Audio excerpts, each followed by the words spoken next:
다 같이 일어나셔서 우리 마태복음 24장 36절부터 44절까지 있는 말씀입니다.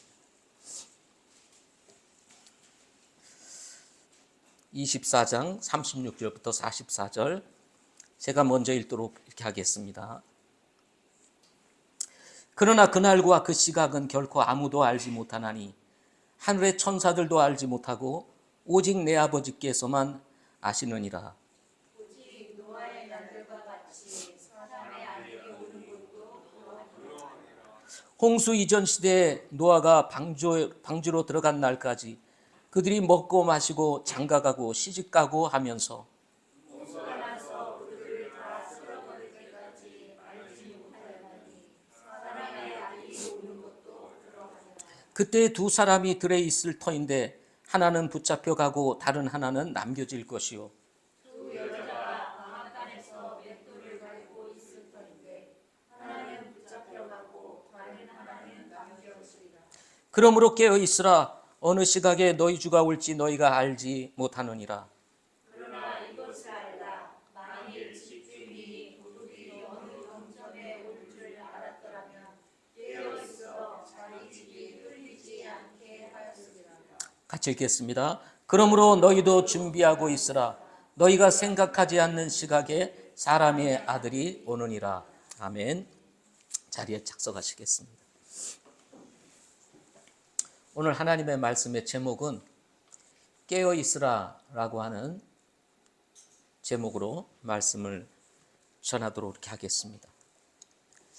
이 오늘 말씀은 특별히 예수님 오실 때가 가까운 때를 두고 예수님께서 유대인들에게, 특별히 1차적으로는 유대인들에게 주신 그런 말씀입니다.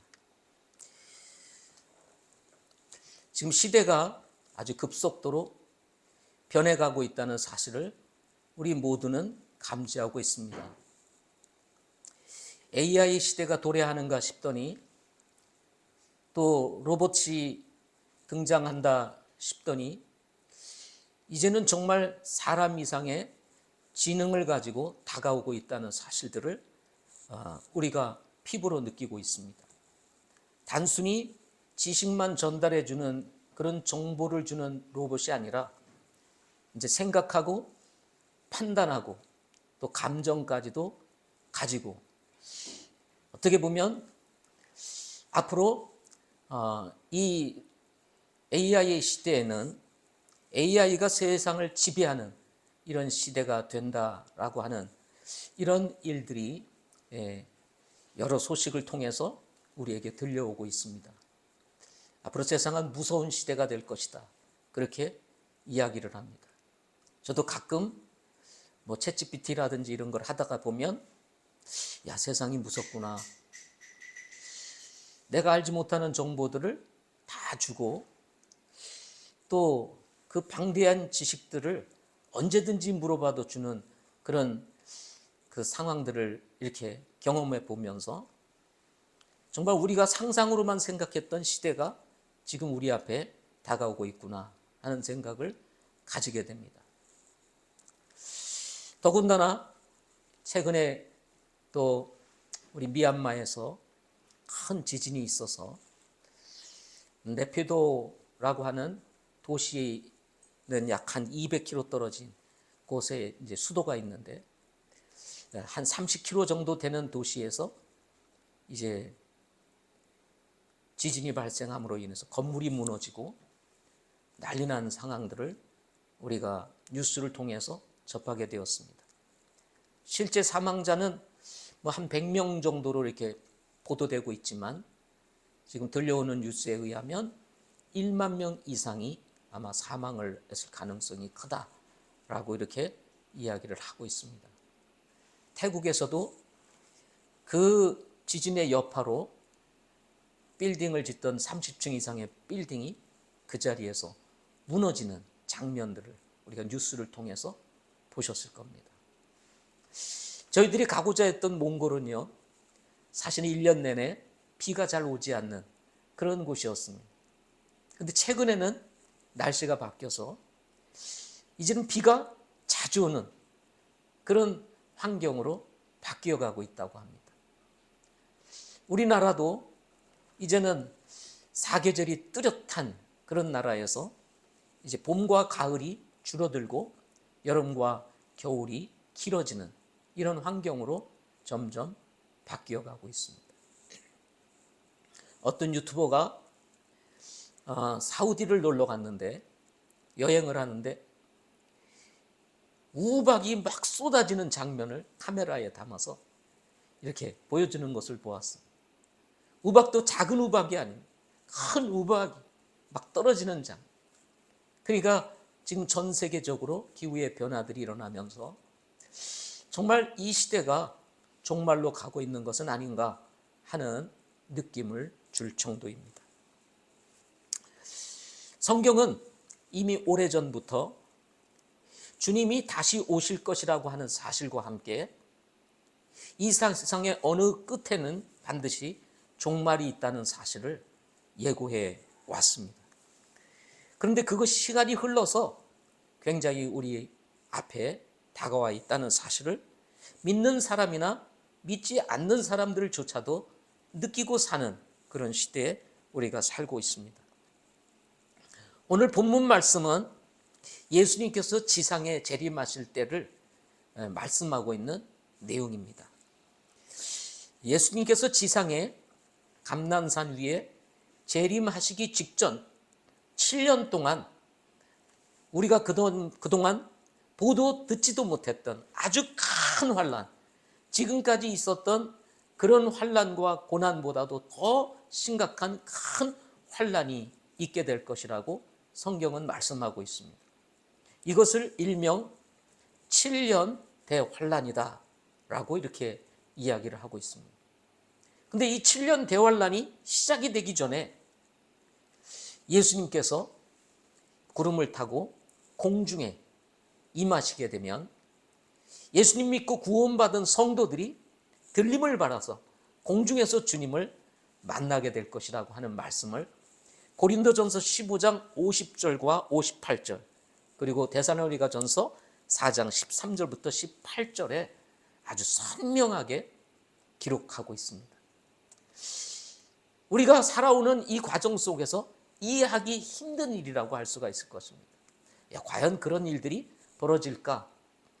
그러나 성경은 정확하게 예수님께서 공중에 임하시게 되고 그때에 죽은 자들이 먼저 살아나고 살아남은 우리 성도들이 들림을 받아서 공중에서 주님을 만나게 될 것이라고 하는 사실을 말씀해 주고 있습니다. 하나님께서 이 세상을 창조하시고 그리고 인간을 만드셨을 뿐만 아니라 그 역사를 주관하시고 인류를 구원하시기 위해서 예수 그리스도를 이 세상에 보내셨다는 이 사실이 분명하다면 예수님께서 정말 마리아를 통해서 아기 예수님으로 이 세상에 오신 것 같이 반드시 우리 주님께서는 다시 오신다는 사실입니다. 따라서 이 다시 오실 주님을 오늘 예수님께서는 유대인들에게 말씀을 하면서 깨어 있으라고 이렇게 말씀을 하고 있는 것입니다. 그렇다면 깨어 있으라고 하는 이 의미가 무엇일까요? 저는 오늘 간단하게 세 가지로 말씀을 드리고자 합니다. 첫째는 시대의 악함을 경고하기 위한 것이다 하는 것입니다. 시대의 악함을 어떻게 해요? 경고하기 위해서다 하는 것입니다. 우리 예수님을 믿는 사람들은 변화된 사람들이라고 할 수가 있습니다. 그동안 내가 살아왔던 과거와는 달리 이제는 내가 새로운 사람으로 살겠다라고 결단한 사람들, 이런 사람들을 일컬어서 그리스도인 또는 하나님을 믿는 사람들이라고 부르게 되는 것입니다. 고린도후서 5장 17절에서는 이런 그리스도인들을 두고 새로운 피조물이라 이렇게 말씀을 했습니다. 새로운 피조물이라. 이전 것은 지나갔으니 보라 새 것이 되었도다 라고 말씀을 하고 있는 것입니다. 따라서 이전에 내가 죄 가운데 살던 나와는 달리 이제는 죄를 떠나서 의를 향해서 나아가는 사람들이라고 말씀을 하고 있는 것입니다. 이전에는 세상을 지배하는 신을 믿고 따르는 사람들이었지만 이제는 하나님을 믿고 따르는 사람이 되었다는 말입니다. 죄가 왕노릇하던 사람이 이제는 하나님이 왕노릇하는, 의가 왕노릇하는 사람이 되었다는 의미라는 것입니다. 그러나 문제는 예수님께서 오실 때가 되면 시대가 점점 더 악해진다는 것입니다. 그런 시대를 일컬어서 오늘 본문에서는 노아의 홍수 때와 같다, 이렇게 말씀을 하고 있는 것입니다. 우리 37절부터 39절에 있는 말씀을 한번 다시 보겠습니다. 37절부터 39절에 오직 노아의 날들과 같이 사람의 아들이 오는 것도 그러하리라. 홍수 이전 시대에 노아가 방주로 들어간 날까지 그들이 믿고 마시고 장가가고 시집가고 하면서 홍수가 나서 그들을 다 쓸어버릴 때까지 알지 못하였나니 사람의 아들이 오는 것도 그러하리라 하고 말씀을 했습니다. 이미 하나님께서는 노아를 통해서 앞으로 하나님께서 물로 심판을 하실 것에 대해서 말씀을 했습니다. 노아의 아들인 노아의 아들이 아니고 그 앞에 있는 조상이었던 무드셀라는 그 이름의 뜻이 무슨 뜻을 가지고 있었냐면 홍수라는 뜻을 가지고 있었습니다. 또 다른 의미는 심판이라는 뜻을 가지고 있었습니다. 그러니까 무드셀라라고 하는 이름을 부르면 홍수야, 홍수야 하고 부르는 것과 같았습니다. 당시에는 비가 내리지 않는 시기였습니다.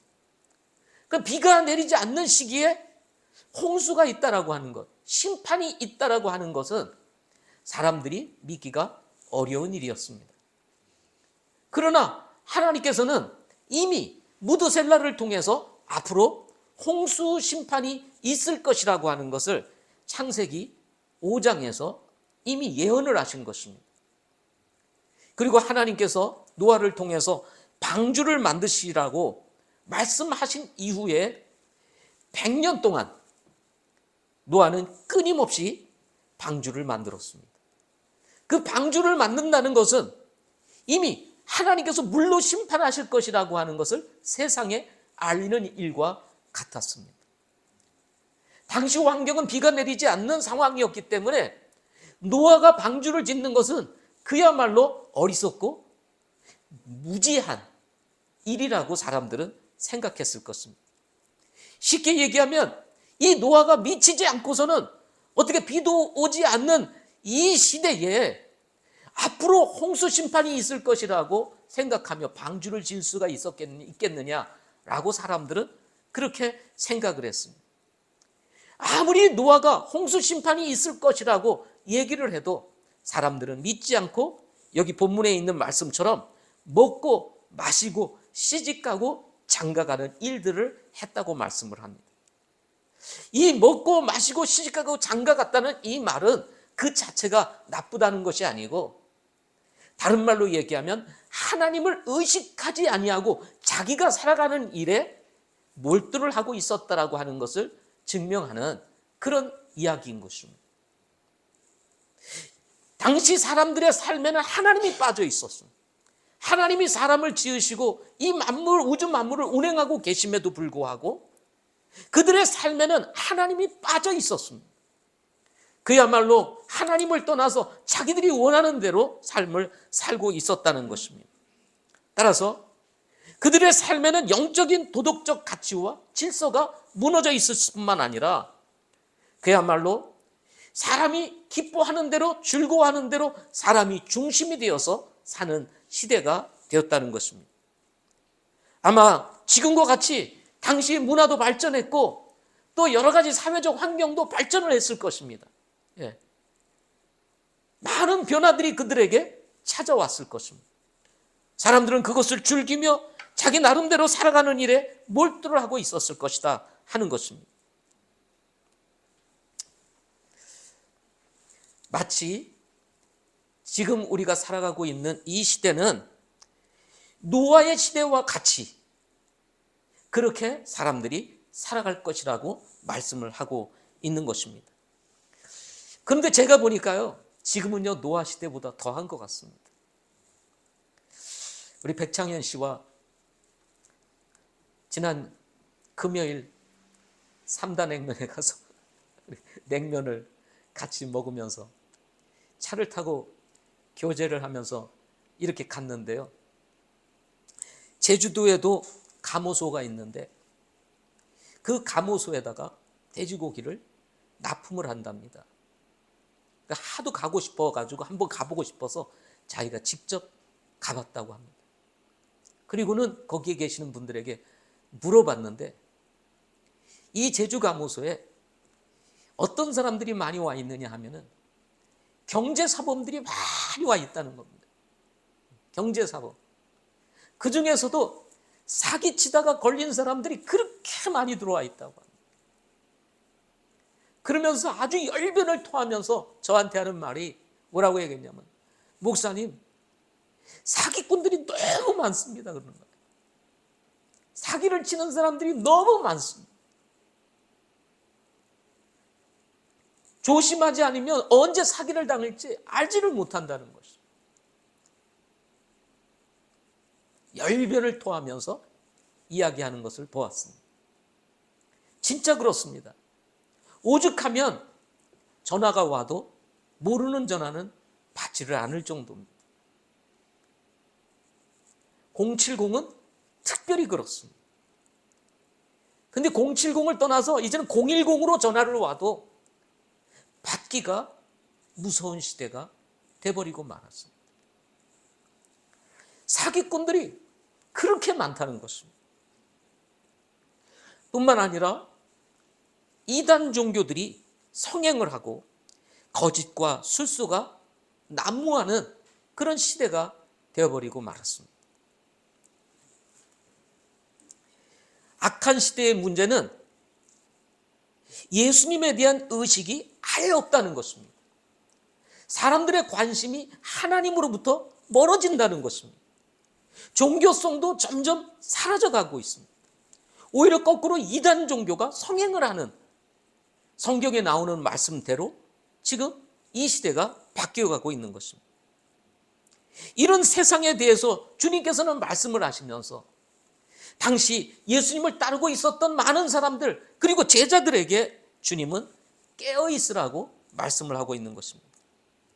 자칫 잘못하면 시대가 그렇게 흘러가다 보니 우리도 동화되기가 쉽기 때문에 그렇습니다. 신앙생활을 방해하는 요소들이 너무 많아진다는 말씀이라는 것입니다. 따라서 정신을 바짝 차리지 아니하면 우리도 이 세상에 동화되어서 이 세상에 흘러가는 대로 먹고 마시며 시집가고 장가가는 일에 몰두하며 살아가기가 매우 쉽다는 것입니다. 따라서 오늘 본문을 통해서 우리에게 주시고자 하시는 것은 이 시대를 볼 수 있는 안목을 가지라는 것입니다.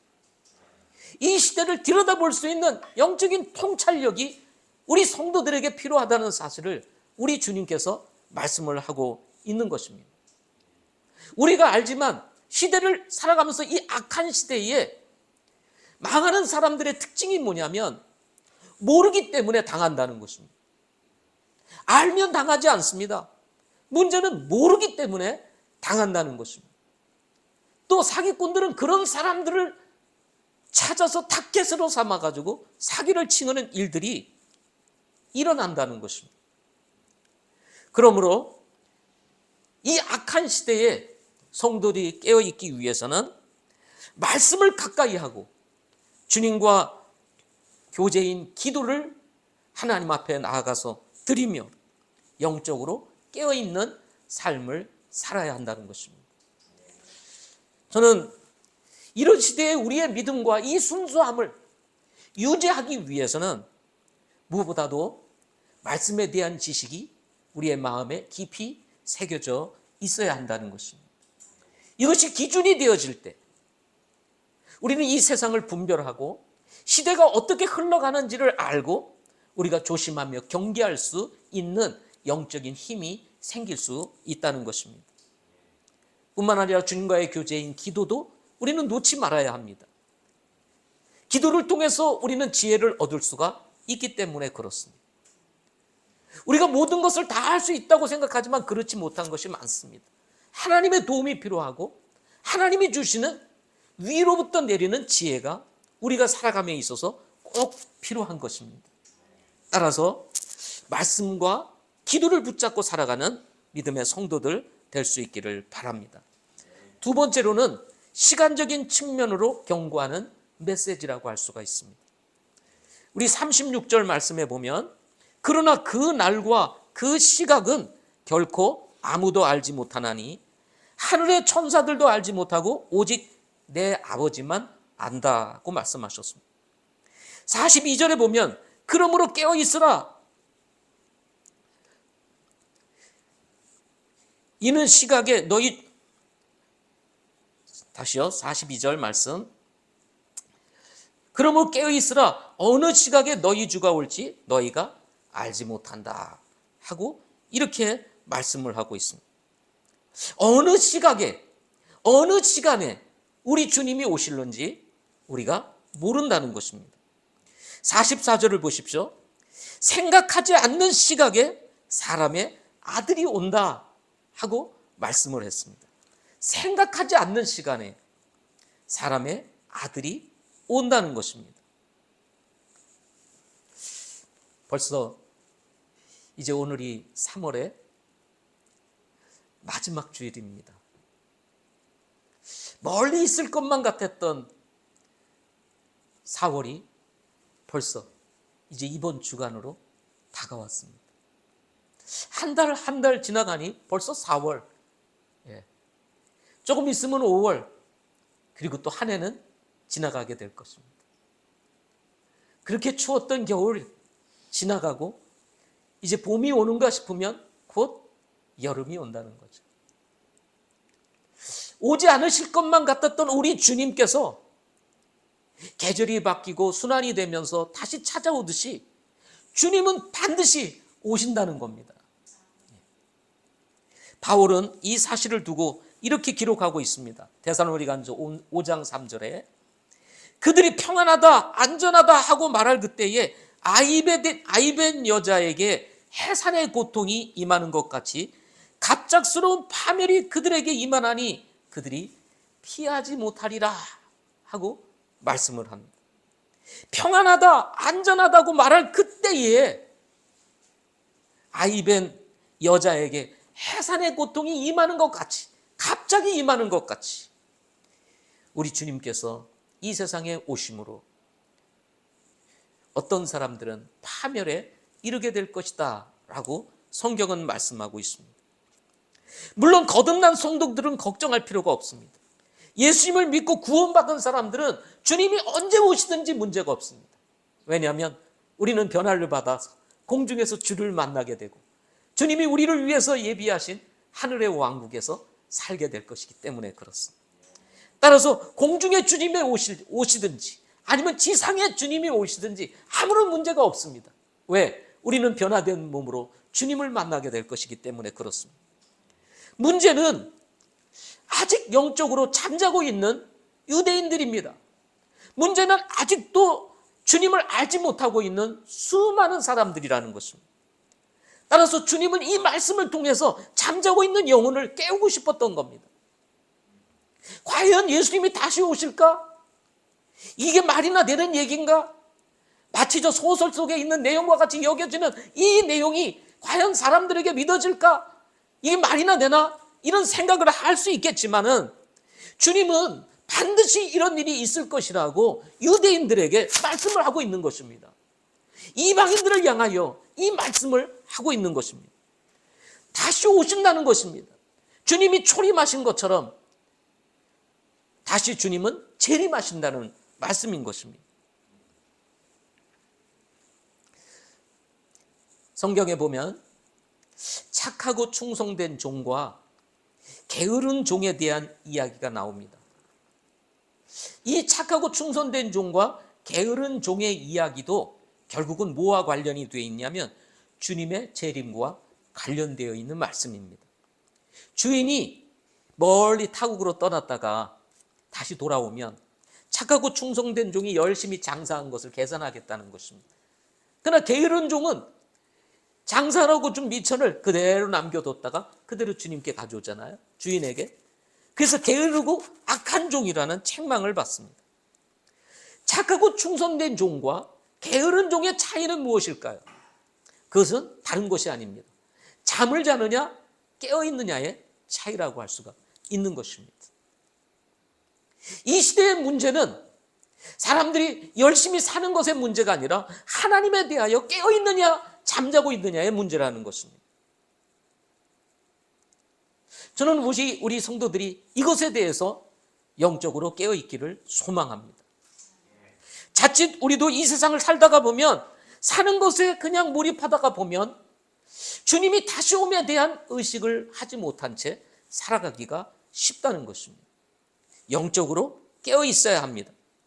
착하고 충성된 종으로서 주님에게 칭찬받는 성도들이 될 수 있기를 소망합니다.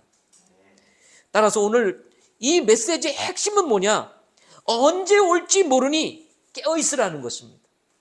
우리 주님께서 언제 올지 모르니 깨어 있으라는 것입니다. 도둑이 예고하고 오지 않는 것과 같이 주님은 어느 날 갑자기 오신다는 것입니다. 안전하다, 평안하다 할 때에 깨어 있으라는 것입니다. 주님은 다시 오신다는 것입니다. 우리 이런 질문을 던질 수 있을 것입니다. 오실 때를 알려주셨으면 좋았을 텐데 왜 오실 때를 알려주시지 않으셨을까? 그 시간과 시기를 알려주셨으면 좋았을 텐데 이런 생각들을 가지게 됩니다. 저는 그런 질문을 많이 받아봤어요. 그런데 제가 이렇게 살아가면서 인간의 습관을, 이렇게 습성을 보니까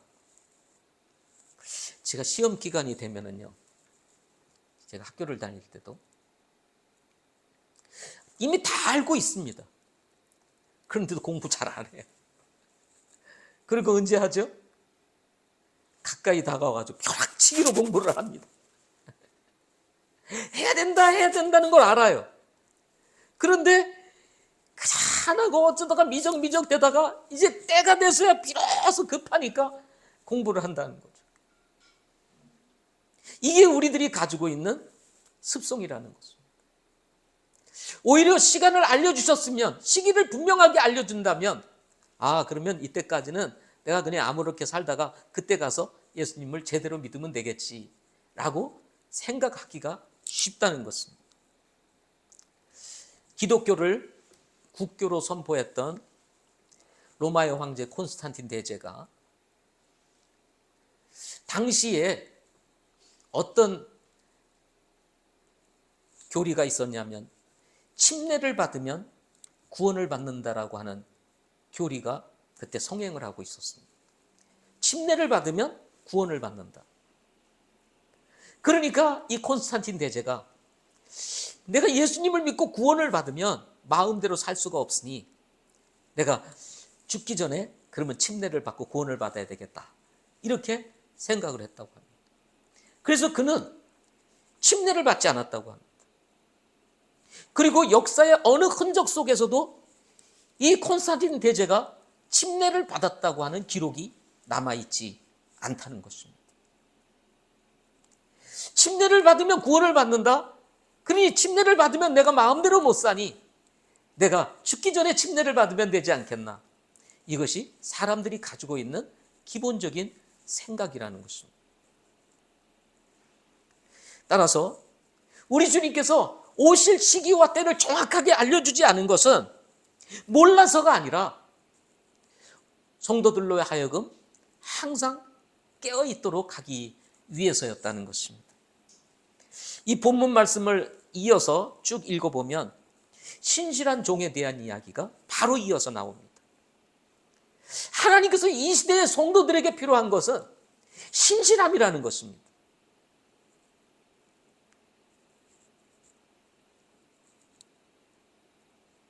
주인이 오니까 주인 앞에서만 신실한 것이 아니라 그를 그렇지 않을지라도 신실하게 주인을 섬기는 종의 모습을 보기 원하는 것이죠. 우리는 얄팍한 생각을 가지고 있기가 쉽습니다. 그러나 이 모든 생각들을 내려놓고 언제 주님이 오실지라도 맞이할 수 있는 준비를 하는 성도가 되어야 한다는 사실을 오늘 말씀을 통해서 우리에게 주고 싶은 것입니다. 한눈을 파는 순간 마귀가 역사하기가 참 쉽습니다. 마귀가 역사하기가 참 쉽다는 것이죠. 베드로후서 3장 3절 말씀에 보면 이런 말씀이 있습니다. 3장 3절 이후에 있는 말씀을 쭉 보면 먼저 이것을 알라. 곧 마지막 날들에 비웃는 자들이 와서 자기들의 정욕을 따라 걸으며 이르되 그분께서 오신다는 약속이 어디 있느냐? 조상들이 잠든 이래로 모든 것이 창조의 시작 이후로부터 있었던 것 같이 그대로 계속되느니라 하리니 그들은 이 사실 즉 하나님의 말씀으로 말미암아 하늘들이 옛적부터 있었고 또 땅이 물에서 나와 물 가운데 서 있는 것을 일부러 알려 하지 아니하느니라 하고 말씀하십니다. 이미 주님께서 오신다는 약속을 알고 있음에도 그 약속이 어디 있느냐 하고 얘기를 합니다. 조상들이 잠든 이래로 모든 것의 창조의 시작부터 있었던 것이 그대로 있지 않느냐? 주님이 오신다? 아니다. 안 오신다는 것입니다. 지금까지 안 오셨으니 앞으로도 안 오신다고 사람들이 얘기한다는 것입니다. 그리고는 말하기를 일부러 알려 하지 않는다고 말을 합니다. 그리고는 10절에 이런 말씀을 베드로를 통해서 우리에게 말씀을 기록하게 하십니다. 그러나 주의 날이 밤에 도둑같이 오리니 그 날에는 하늘들이 큰 소리와 함께 사라지고 원소들이 뜨거운 열에 녹으며 땅과 그 안에 있는 일들이 불태워지리라 하면서 주님께서 밤에 도둑같이 반드시 오신다 하고 말씀을 하십니다. 그리고는 여기 뭐라고 했어요? 그날에는 하늘들이 큰 소리와 함께 사라지고 원소들이 뜨거운 열에 녹으며 땅과 그 안에 있는 일들이 다 불태워지리라 이렇게 말씀을 했는데요. 이 말씀이 무슨 뜻이냐면요. 이 주님이 오시게 되면 어느 날 이 지구를 불로 완전히 태워서 완전히 해체시킨 후에 그 해체된 이 지구를 다시 하나님께서 조성을 하심으로 새 하늘과 새 땅을 만드시게 된다는 것입니다. 예. 그래서 이 오염된 지구, 이 정말 오염된 망가진 지구를 완전히 하나님께서 새롭게 조성하시는 거예요. 그것이 바로 새 하늘과 새 땅이라고 성경은 말씀을 하고 있는 것입니다. 저는 그때를 고대합니다. 세상은 지금 급속도로 변해가고 있습니다. 저의 10대 때와 20대 달랐습니다. 20대와 30대 또 달랐습니다. 30대와 40대 또 달랐습니다. 40대와 50대 너무 달라지고 있습니다. 50대와 60대 너무 달라졌어요. 지금 70을 향해서 가고 있는데 시대는 정말 급속도로 변해가고 있습니다. 생각하는 것보다도 훨씬 더 빠르게 변해가고 있습니다. 빙하가 녹고 있다는 얘기를 우리는 듣고 있습니다. 첫째 지진과 기근이 일어난다고 얘기를 했는데 지진과 기근이 일어날 수밖에 없는 이유 중에 하나를 저는 바로 이 빙하에 물이 녹기 때문이라고 저는 생각을 합니다. 그 중에 하나가. 왜냐하면 빙하가 녹음으로 인해서 지구의 이 무게 중심이 이동을 하게 되는 거죠. 하나님께서 처음에 이 노아 홍수로 인해서 심판을 하심으로 인해 가지고 환경의 변화가 일어나면서 이제 북극과 남극의 얼음으로 모아져 있던 그런 그 얼음들이 녹아서 다시 흘러내림으로 인해서 그동안 균형을 잡혀 있었던 지구의 무게가 옮기게 되는 거죠. 그러면서 무게의 중심이 흔들리니까 이 지각판들이 움직이게 되고 움직이는 과정 속에서 지진이 일어나게 된다고 생각을 하게 되는 거죠. 물론 석유를 파내는 것도 마찬가지입니다. 석유를 파내고 물로 저장하면서 채우면서 또 무게의 중심이 바뀌면서 그것도 역시 지각판을 움직이게 하는 이유가 되면서 도처에 이제 지진과 기근과 같은 일들이 일어나게 된다고 생각을 하는 것입니다. 앞으로 이제 지금 일본이 몇 년 사이에 다시 한번 큰 지진이 일어나게 될 것이다. 지금 이렇게 얘기를 하고 있지 않습니까? 지금 우리나라도 마찬가지입니다. 백두산에 백두산이 이제 화산이 폭발하는 이보다 더 무서운 것이 있는데 그게 울릉도라고 합니다.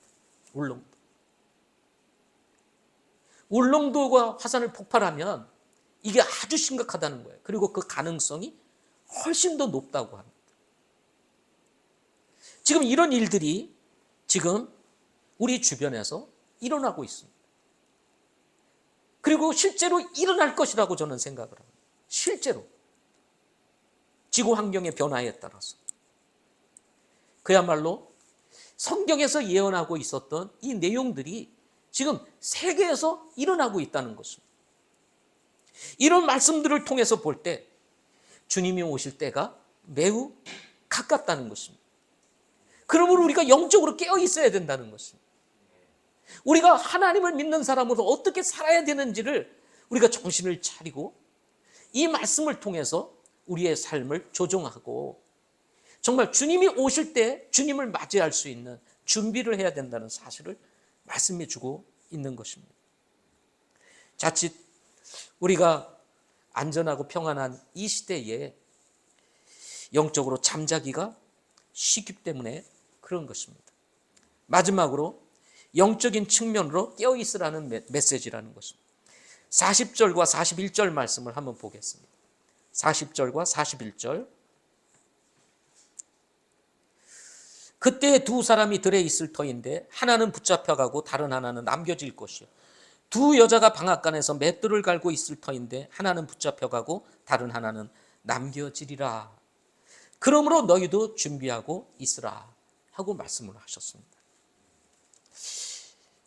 주님께서 공중에 임하실 때도 같은 일이 벌어지지만 우리 주님께서 지상에 재림을 하셔도 같은 일이 벌어집니다.